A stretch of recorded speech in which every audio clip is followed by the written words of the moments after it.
What's up, you guys? Rex here. So I'm filming this on December 30th, which means tomorrow is New Year's Eve, the day when I'm going under the knife and getting my meniscus repaired.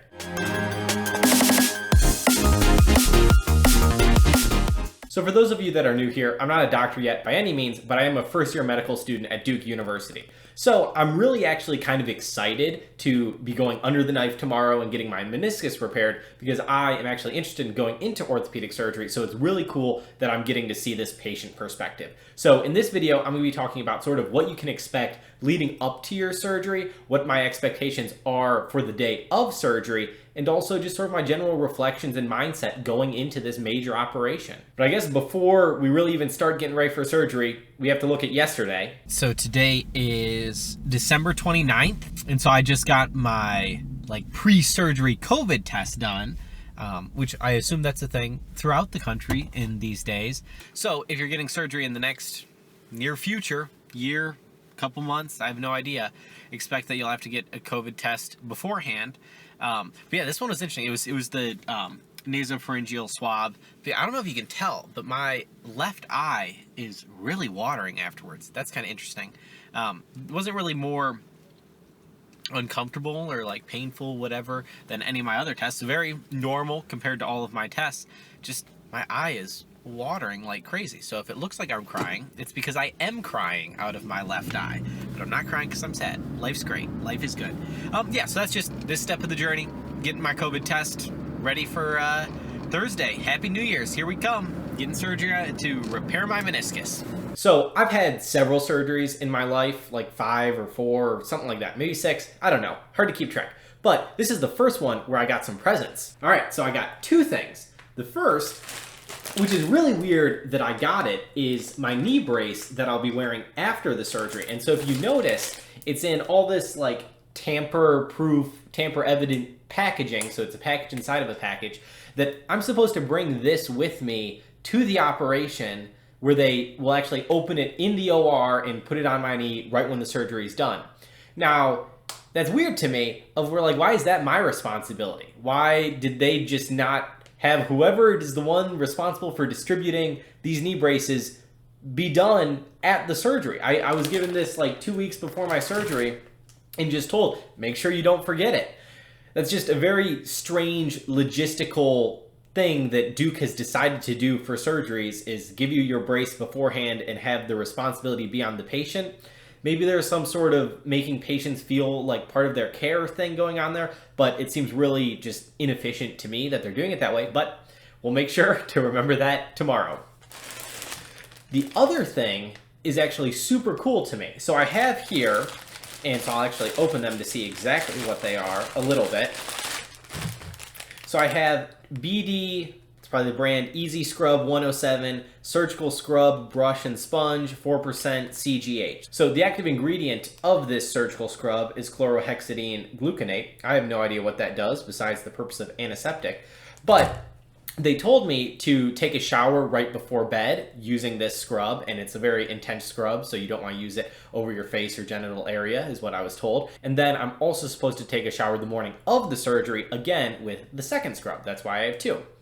And it's really interesting to me that I'm wondering if this is starting to be the norm, or is this sort of like a study in some way that Duke Orthopedics is doing to see if this does in fact lower infection rates? Because a couple days before my surgery, I had my pre-call with anesthesia where they just went over risk factors and stuff like that.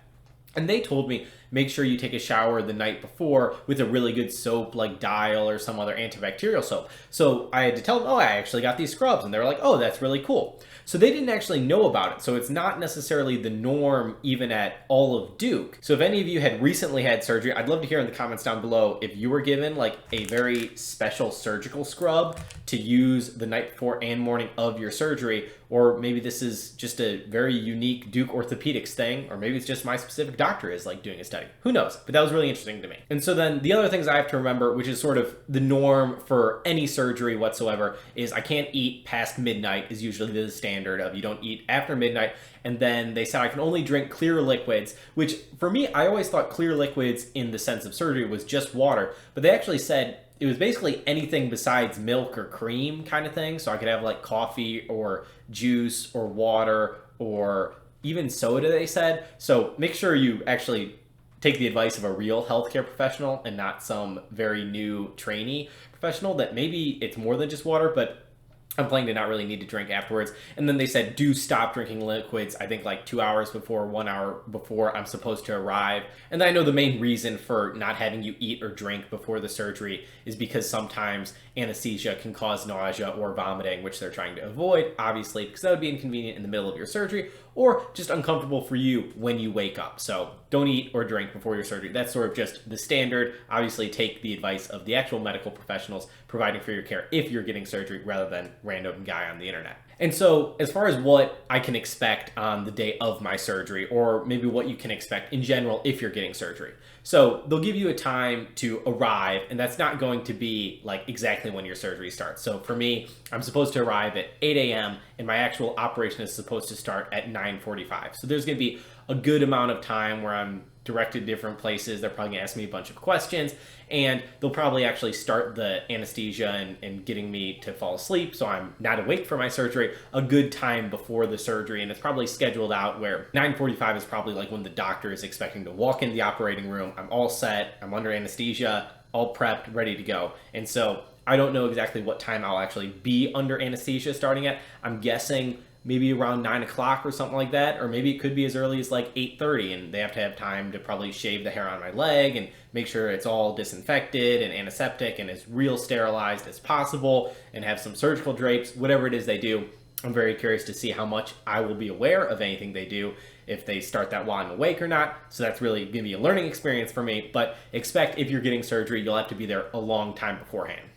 And then my actual surgery, this is a meniscus repair. This is supposed to be like an hour and 45 minutes, give or take, they said. And so I'll probably be done with my surgery, give or take around 11:30. We'll see, 9:45 to 11:30. After that, I'll have to go into recovery where the anesthesia is going to wear off and it takes me time to wake up, and they make sure that I'm, fully back to normal and back to my normal level of cognition and consciousness. And that's usually an hour to 2 hours or something like that. And after that is when I'll actually be able to go home. And it's interesting, for maybe this is only COVID time, that I actually have to have the person driving me, they have to stay there in the building the entire time. So unfortunately, the person driving me has to be there from like 8 o'clock to, it's gonna be like 1:30 or something like that. And they don't have a food court or anything, so I guess they're gonna bring a sack lunch. I'm wondering if that's only a COVID thing or if that's just general policy at Duke where I'm getting my surgery done. So if any of you know that, love to hear down below as well. And so that's something you can expect, that after your surgery, you're obviously not going to be able to drive, so you're going to need someone to drive you. And they told me basically the rule is that like 24 hours after I stop my narcotic pain medication, that is when I would actually be able to start driving. So we'll see when that is, but I'll do a follow-up video of more of the after immediate recovery of my surgery.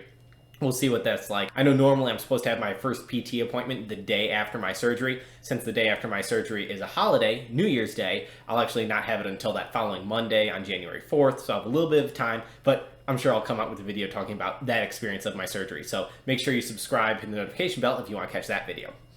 But now I just want to sort of reflect a little bit on my thoughts going into my surgery. Now, I think it's important to, in general, take time to reflect when you're going through sort of a major life event. And so this surgery I'm going through, it's, in the grand scheme of things, not a huge operation as far as it's very routine.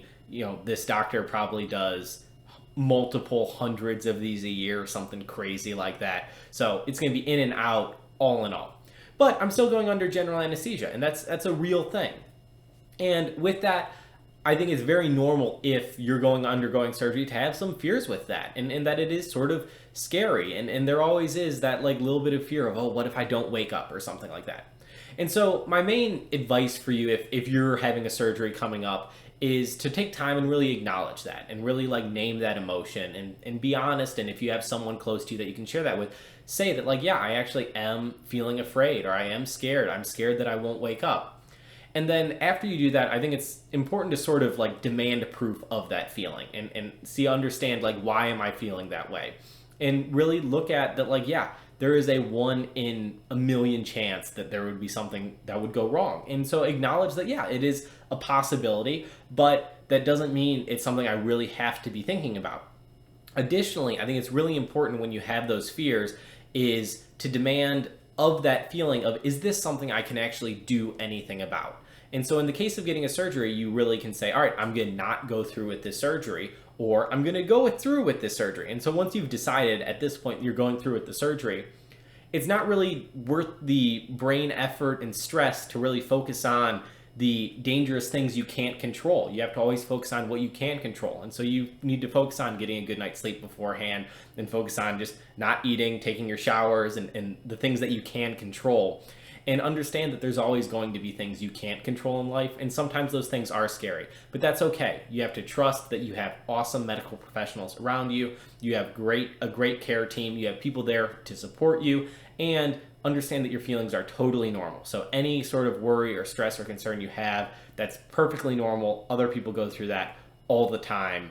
Don't worry about it. But as far as my specific feelings, I'm too excited. Once again, maybe not as excited as for my MRI, but I'm really excited just to see all the different professionals I interact with. I'm going to be really cognizant of sort of taking a checklist of how many nurses help with me, how many scribes, maybe CNAs. I have no idea what professionals I'm going to see, and really understanding how much of a group effort is going to go into this surgery. That's going to be super cool for me to see. I'm also super excited to just sort of experience anesthesia. It's been a little bit of a while for me, and so to really just get that firsthand patient experience, so hopefully I can better empathize with my patients someday who will be going through that experience when I'm operating on them someday. So we're really excited. I can't wait to do more videos about this, but I've rambled enough. That's just sort of my immediate day before surgery thoughts. So if you have any questions, comments, or concerns, I'd love to hear about them down below. I'll read and respond to every single comment. If you like the video, like the video. If you dislike the video, dislike the video. Make sure you subscribe, hit the notification bell to catch my next upload as part of this knee recovery journey.